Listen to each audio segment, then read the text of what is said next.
Hey guys, this is Joshua here, and I'm going to be talking to you guys about the new cards that are coming out in Secrets of Eternity in January, which is under a month away. I'm very excited, and by the way, for those of you wondering, I did pre-order an entire booster box full of the Secrets of Eternity, so I will post that before it even comes in stores. I believe I will get it the video posted the day I get it, which should be around the 15th of January, which I believe is before it goes in stores because I did pre-order it. So yeah, be sure to stay tuned, subscribe, so you get notified when I post that. It's going to be 24 booster packs of all of these new cards, and yeah, I'm really looking forward to it. So what I wanted to kind of talk to you guys about is some of the new cards that I'm excited about, and just kind of interesting things in the new set because I'm not really sure if all of these are going to be on the new set. I know they took some out for the TCG, but yeah, let's go ahead and get into it. Alright, we're going to be starting with Raid Raptors. I'm guessing this is some new archetype. It sounds like an Xyz spam, kind of like Girgia, just more Blackwing style because they are all Winged Beast Dark type monsters. They only have one monster out so far, one spell and one trap. I'll go ahead and read you its effect. Its name is Raid Raptor's Vanishing Ranias, and its effect is once, if this card is normal or special summoned, this turn you can special summon one level 4 or lower Raid Raptor's monster from your hand. This is kind of like Daybreaker, just it's when it's normal summoned, and you can only use it once. So that's kind of cool. I'm just going to mention this also. It has under 1500 attack, so you can special summon it with Mystic Tomato. Just kind of putting that out there for any of you guys who might want to try out some weird combinations with this.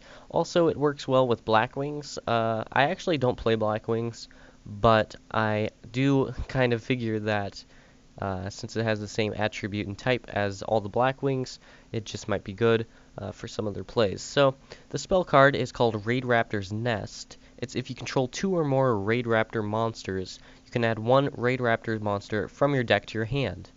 Also, you can only use this once per turn. So I'm guessing this is garbage until more Raid Raptors come out. It's pretty interesting, at least I think so. And the trap card, which the image for the trap card looks like that Lord of the Rings movie cover. I think it's Two Towers or something. I don't know. I would go look, but I don't want to make you guys wait. So its effect is Raid Raptors monsters that you control cannot be destroyed by battle this turn.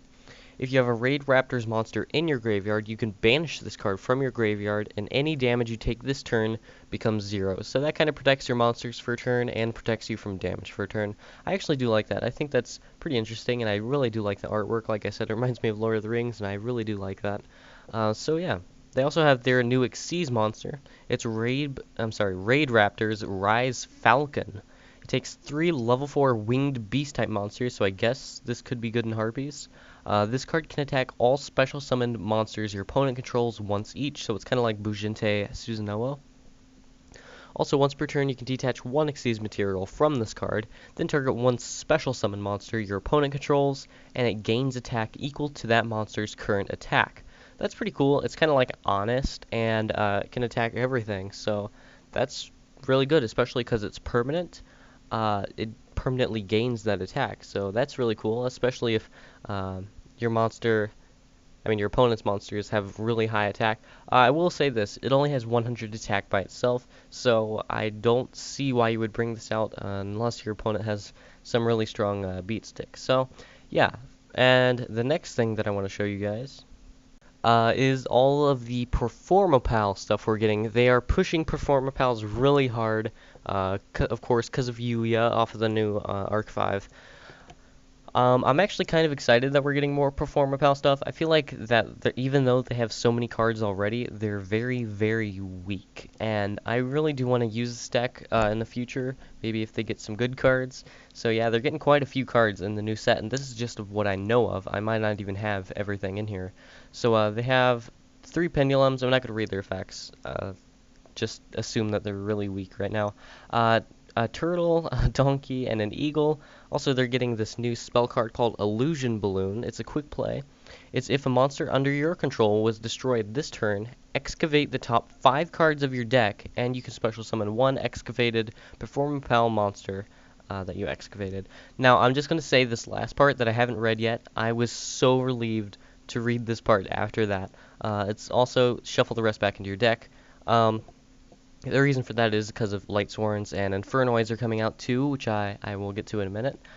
So yeah, perform a pal call. It basically just adds monsters to your hands and negates an attack. This protects your monsters and bounces them to the hand. That's pretty much it. This actually isn't for Performer Pals, but it does work well with them, at least I assume. And I'm actually kind of scared of this card because I feel like a lot of really random OTKs are going to come out because of this. It's target one card in either player's Pendulum Zone, and declare a pendulum scale from 1 to 10, and it becomes that scale.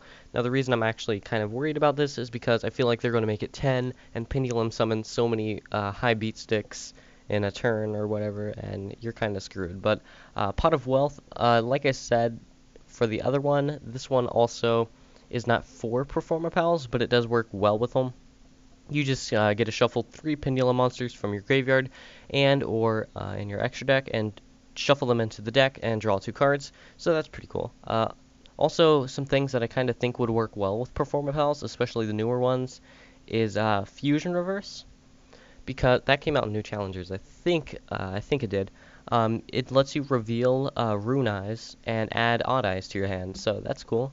And then you, of course, Odd Eyes searches out all of your other pendulums. Just kind of putting that out there, like I said, for the Raid Raptors, for whoever wants to try out these cool combinations.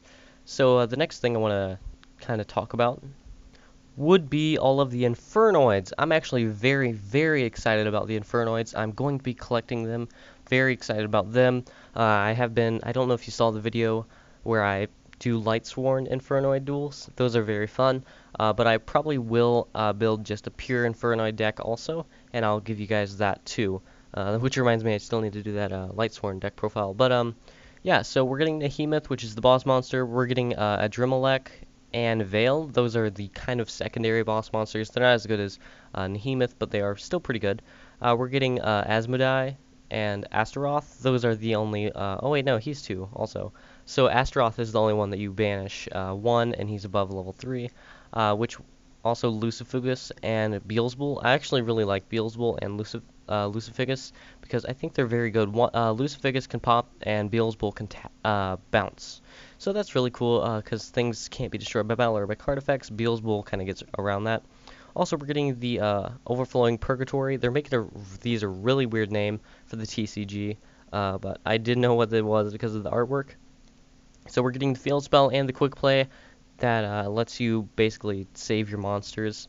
We're also getting the Purgatory of the Azure Flame and the Awakened Purgatory, so the one that special summons and the one that dumps. So yeah, that's really cool. We're getting everything, I think, for the Infernoids that was announced on DevPro and Dueling Network, I think. Now this is also an amazing deck because Reasoning just got put at 3, which everybody's been using in Infernoids, and I can see why, because it's a very good card and very powerful in this deck.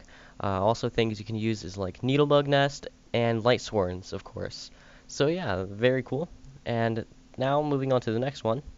Is the Super Heavy Samurais. The reason I'm throwing these in here is because I love this archetype, such a fun archetype, and it's very budget friendly. So yeah, we're getting the Tuner, which is actually pretty cool. I really like how they're throwing synchros into a new deck, especially a deck as cool as this. It's if you control no cards, you can special summon this card from your hand, and if summoned this way, you cannot special summon any monsters for the rest of the turn, aside from Super Heavy Samurai monsters. If this card is Tribute Summoned for the Tribute Summon of a Super Heavy Samurai monster, while you have no spell and trap cards in your graveyard, you can special summon it from your graveyard. I doubt I'll ever use that effect, but you know, if you want to kind of mess around with that, you go ahead, feel free. The next card is Super Heavy Samurai Kagebushi. Now this card is amazing, really going to help out the archetype. I'm so excited about this one. This is probably the one I'm most excited about because it's really going to help out the archetype, and I really feel strongly about the potential in this card. So you can tribute this card, special summon 1 Super Heavy Samurai monster from your hand. No level restriction, no defense or attack restriction, just anything, so you can bring out your boss monster, Big Ben Kai, and also it has a sick graveyard effect. If when card is in your graveyard during either player's turn, if a Super Heavy Samurai monster you control is targeted by a card or effect, you can banish this card from the graveyard, negate the activation, and if you do, destroy it. And you can only use the effect once per turn, but it's very good. Protects and special summons, very strong, very amazing in the deck. I've been testing it out. If you watched my Dev Pro Duels with this, you would know and kind of see how amazing it is, because it can just special summon Big Ben Kai with almost no cost at all. Actually, pretty much no cost at all, because he goes near graveyard and then you can use him later. So I really don't see a downside to this guy. Next is Super Heavy Samurai Soul Iwatushi. Very, very excited about this one too. Probably the best equipped card they have so far for the archetype. It equips to a Super Heavy Samurai monster and it gives it piercing damage, which is ridiculous because of Big Ben Kai's effect. Where he has 3,500 attack pretty much. So piercing is very good. It's actually better than Gaia, the Dragon Charger or whatever. Also, if this card is sent from the field to the graveyard, you basically get a Rhoda, and it has no level restriction also. So you can add Ben Kai, you can add this guy, Kagebushi, you can add anything with this guy. So he's very amazing as well. These two are really going to help out the archetype. Very excited about them. Next, another equipped card they're getting, Super Heavy Samurai Soul Makurogeshi, I want to say. Not as good. It's just gives it can't be destroyed by card effects, and that's really it. You could use it as a hand trap, and it was when a defense position monster you control is destroyed by battle and sent to the graveyard, you can send this card from your hand to the graveyard and special summon it, which I guess could work out in other decks aside from Super Heavy Samurais.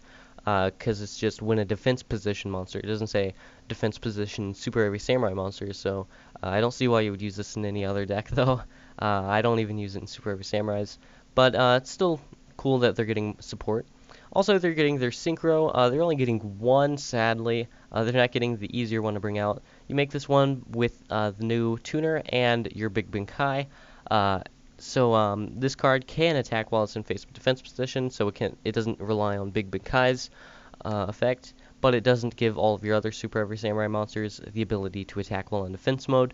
Also, this card, if it does, applies defense for damage calculation once per turn during either player's turn. If you have no spell and trap cards in your graveyard, you can target one spell and trap card in your opponent's graveyard and set it to your side of the field, and if you do, banish it when it leaves the field. I like how that takes your opponent's trap cards and uses it against them, but I don't like how you can only use it if you have no spell and trap cards in your graveyard.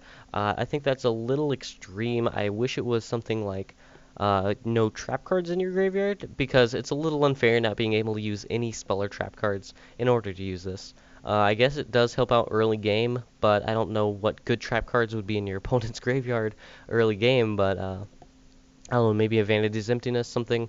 But yeah, that's pretty cool. I'm really happy about them getting a Synchro, and I probably will eventually make a Synchro deck. So also, the third Deskbot is coming out. Love Deskbots, they're so fun. They're a nice little side kind of archetype. They're not really an archetype because they only have 3 cards, but they're very fun. I'm sure you already know what they do. But this one, when it's normal summon, you can special summon one Deskbot monster from your deck, aside from the streaming copy of himself, and once per turn during either player's turn, you can target one Deskbot monster you control, and it gains 500 attack and defense for each Deskbot currently on the field until the end of the turn. So that's very good. It works well with Deskbot 1 and 2 for the OTK. So yeah, I'm just really excited about those because I do have Deskbots in real life, and 3 is going to really kickstart it. So yeah, that's all I'm going to do in this video because it's already getting obnoxiously long. So yeah, thank you for watching, and like I said, subscribe to get notified when I post that box opening. So yeah, thank you for watching, and subscribe.